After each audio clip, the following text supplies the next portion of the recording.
Today we're going to talk about yet another rather controversial subject within the cryptocurrency community, and that is whether or not Bitcoin can replace fiat currencies. If you read any of the comments on CoinDesk, Cointelegraph, Crypto Coins News, the threads on Bitcoin Talk, Twitter, Facebook, Reddit, no matter where you go, there are some comments somewhere that talk about how the government is a scam. They talk about how they continue to print all this money and therefore you lose the value of your dollar each year. They talk about the fact that they did quantitative easing, which we know that basically no economists are able to agree on whether or not that was the appropriate strategy. I can tell you that some economists think it's an entire complete scam by the government. Other economists believe it was required in order to provide the fiscal stimulus to jumpstart the economy again. Yet despite that, we have seen one of the slowest recoveries we've ever seen since a recession with this previous Great Recession in 2008.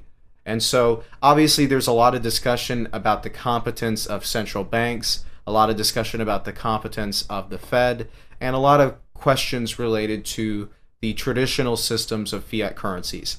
And as a result of that, we have this huge distrust in the government, huge distrust in the banks, especially after the comments from Jamie Dimon and a number of other bankers that have made very clear that some of them are so biased, they're not able to be open-minded about the technology and the potential of Bitcoin and label it as fraud and a scam, despite the fact that it is way more open than any bank will ever be.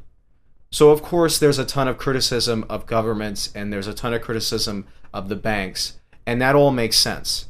What doesn't make sense, at least in my opinion, are the people who try to say that Bitcoin in the long term will be capable of replacing fiat currencies.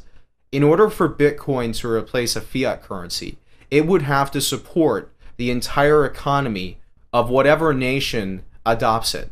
So let's go with the US for example, right? So the US is a consumption-driven economy, right? If you think about GDP, consumption is the largest component in the United States.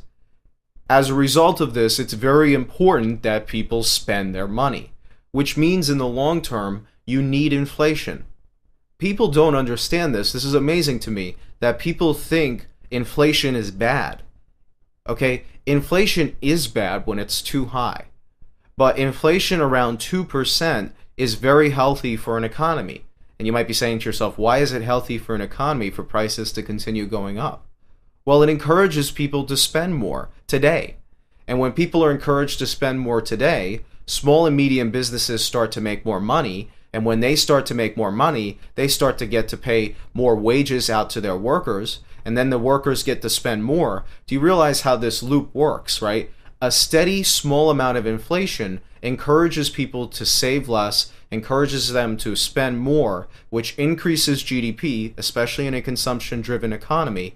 And in the long term, it's going to encourage businesses to expand further and further. So first of all, you do need inflation, right? And in the long term, Bitcoin is going to be a deflationary asset. Right? Right now it's inflationary, but in the long term we know that that's going to decline, especially by the time we get to like 2032, 2033, that inflation number is going to go down to very low numbers, right? So what I want to point out here is that when we think about Bitcoin as a replacement for fiat currencies, first of all, we do need inflation. Okay, so that's the first problem with Bitcoin as a replacement for fiat currencies. Here's the second problem. We need credit. It's as simple as that. We need a money supply that is demand driven, that can be pulled, not push. What do I mean by this is that when there is a huge demand for new money in the economy, you need monetary policy that can match that demand, at least to the extent that we can see an expansion of the economy as a whole. Why do you think the US is so wealthy?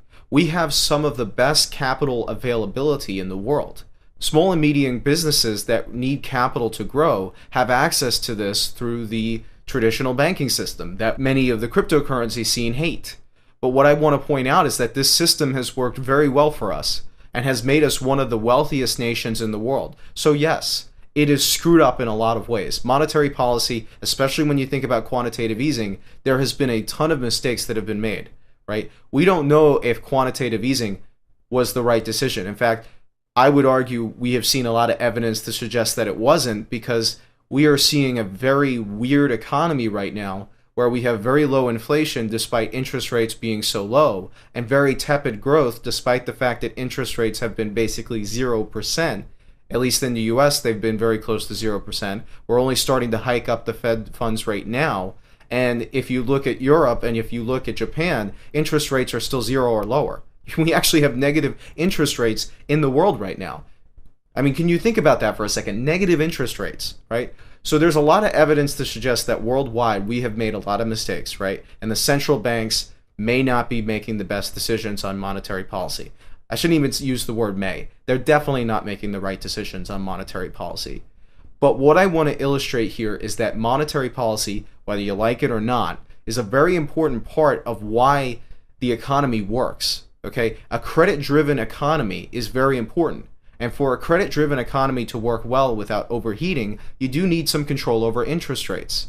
And Bitcoin cannot provide that because it cannot print new money, and there's no real way for it to have a centrally controlled interest rate, which a lot of people will argue, well, the Fed shouldn't be setting those interest rates in the first place. The market should be setting those interest rates. Well, the market does set interest rates in the long term, right? That's the purpose of the yield curve, right? If you look at the right end of the yield curve, it's free floating. But the left portion of the yield curve is influenced by governments. What I want to point out about this is that this system has worked fairly well. Of course, we've had moments like 2008 where the entire system was about to collapse. And yes, that's what caused the creation of Bitcoin in the first place. I get that. And I'm not saying I have a lot of faith in the Fed. I'm not saying I have a lot of faith in central banks. I'm not saying I have a lot of faith in Wall Street. Because I'll be honest with you, I don't. And I think that Bitcoin is going to revolutionize the world. It is going to become the global currency. But it will not replace fiat currencies. Because fiat currencies are what is required to build the level of economies we're talking about here.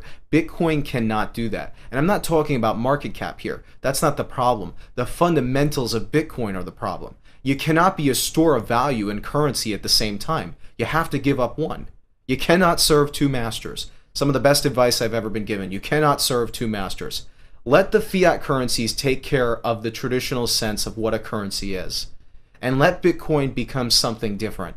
Let it become the king of the remittances market. Let it become the currency made by the people for the people worldwide.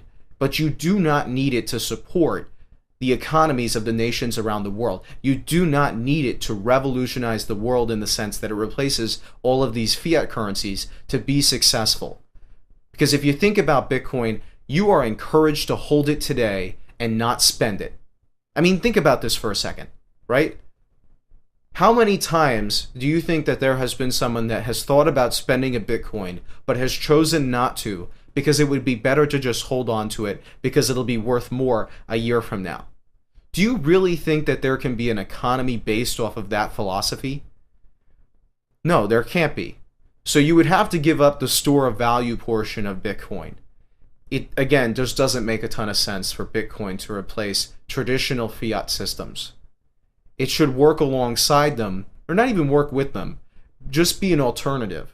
That's what it should be. But we do need these fiat systems to support our small and medium businesses. We need them to support the economy as a whole. I know that's fairly controversial. That's why I made the video. And actually, I'm planning on making, hopefully, a series of controversial videos like this one that nobody's willing to talk about because they don't want to get pitchforked by the viewers. They don't want to get pitchforked by comments. I don't care. You can say whatever you want. I'm open-minded to hearing from both sides of the story. I'm going to tell you that I do not see any public blockchain replacing fiat currencies, at least during my lifetime, and probably not during yours either. Okay? It may happen 200 years in the future. It's not going to happen during our lifetime. So if you're investing because you think that that's true, you think that there's going to be some huge black swan event that causes the collapse of the dollar and all this money's going to flow into Bitcoin, I'm going to tell you right now, the probability of that happening is so low that it really shouldn't be a reason for investment. That's a political reason to invest. That is not an actual financial reason to invest, at least not in my opinion. Okay? So, again, controversial video. As usual, I hope you guys liked it. Let me know your thoughts in the comments. I love hearing some of the discussions related to topics of this nature because especially it incites some really emotional responses, but there's also some very smart people thinking about it. So if you have any thoughts on the subject, leave them in the comments section below. I will get back to you as soon as possible. Leave a like and subscription. Thank you for watching.